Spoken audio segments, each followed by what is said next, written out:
আপনারা ইসরাফিল আলাইহিস সালামের একজন ফেরেশতা, ওনার নাম শুনেছেন না? হ্যাঁ, one of the major angels, major একজন ফেরেশতা।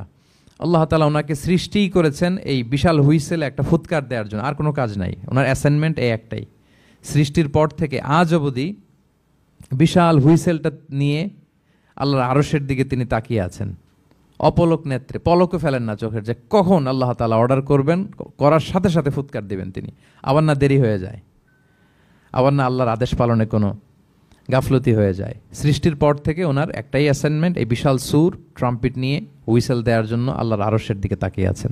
যে মুহূর্তে আমরা এখন কথা শুনছি এখনও তাকিয়ে আছেন উনি।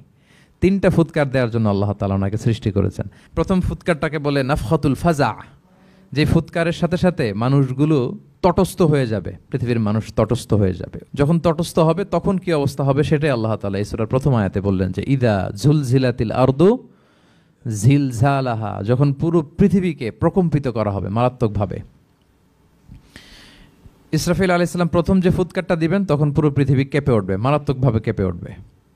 তারপরের যে ফুৎকার দিবেন তখন সব মরে যাবে, আমরা পৃথিবীতে কেউই বেঁচে থাকবো না, তখন মানুষ মরে যাবে, জিন জাতি মরে যাবে, সমস্ত ফেরেশতারাও মরে যাবে। যেই ফেরেশতা মালাকুল মাউত, যিনি মৃত্যুর ফেরেশতা, যার মাধ্যমে আল্লাহ তাআলা মৃত্যু ঘটিয়ে থাকেন, তারও মৃত্যু ঘটবে।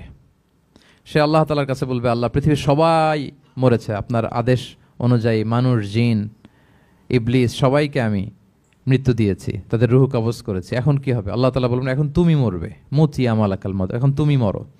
মালাকুল মাউত তখন মারা যাবে। এত ভয়ঙ্কর একটা চিৎকার দিয়ে মালাকুল মাউত জগৎ থেকে বিদায় নিবে। আল্লাহর হাবিব সাল্লাল্লাহু আলাইহি ওয়াসাল্লাম বলেন, ওই ভয়ঙ্কর চিৎকার যদি পৃথিবীবাসী শুনতে পেত তাহলে আলাদা করে ইসরাফিলের সিঙ্গার ফুৎকার দেওয়ার প্রয়োজন হতো না, প্রতিটা মানুষ তাদের কানের পর্দা ফেটে মুহূর্তেই লাশ হয়ে পড়ে যেত। মালাকুল মাউত মরে যাবে, তখন মহাবিশ্বে আর কেউ থাকবে না একটা সত্তা ছাড়া। তিনি কে? আল্লাহ সুবহানাহু ওয়া তাআলা। সূরাত আর-রহমানে আল্লাহ তাআলা চমৎকারভাবে বলেছেন, কুল্লু মান আলাইহা ফান ওয়া ইয়াবকা ওয়াজহু রাব্বিকা যুল জালালি ওয়াল ইকরাম। পৃথিবীতে যা আছে সব নিঃশেষ হয়ে যাবে একমাত্র তিনি ছাড়া। তিনি হচ্ছেন অব্যয়, অক্ষয়, অবিনশ্বর, চিরঞ্জীব, শাশ্বত।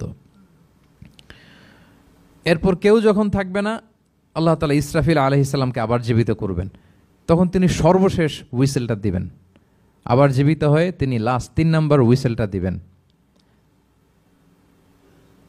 লাস্ট হুইসেলটা যখন দেয়া হবে তখন জমিন থেকে সব মৃত লাশগুলো আবার জীবিত হয়ে দাঁড়াতে শুরু করবে। মিনহা খালাকনাকুম ওয়া ফিহা নুঈদুকুম ওয়া মিনহা নুখরিজুকুম তারাতান উখরা, মাটি থেকে বানিয়েছি, মাটির কবরে তোমাদের পাঠিয়েছি, আবার মাটি থেকে তোমাদেরকে উত্থিত করা, আবার সবাই উঠবে। এই 3টা হুইসেল দেওয়ার জন্য।